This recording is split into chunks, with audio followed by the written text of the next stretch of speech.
Hi guys, Dr. Paul Hodgson here at New Wave Stress and Pain Relief, and today we're going to learn a little bit about the iliocecal valve and why it's so important to a whole bunch of different health problems.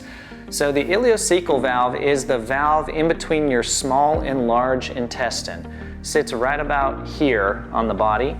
And so at the iliocecal valve is where we stop calling the material going through it food and we start calling it poop. So it's basically a one-way valve that keeps poop from going backwards into the food.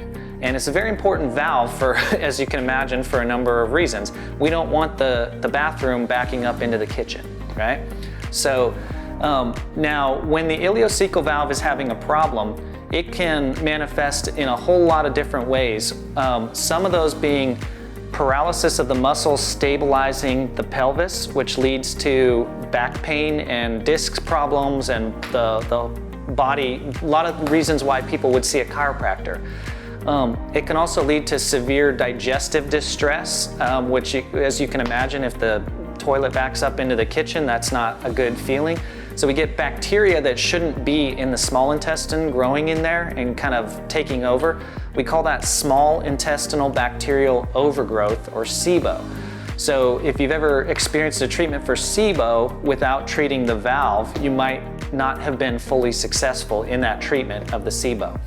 And oftentimes when we treat the iliocecal valve problem, we oftentimes have to also kind of treat a SIBO issue.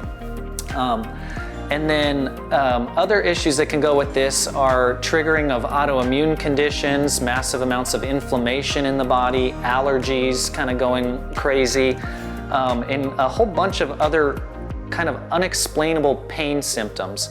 So if you haven't had your iliocecal valve checked out by someone who does muscle testing and applied kinesiology, that type of a practitioner, that might be a really important thing to check and look into.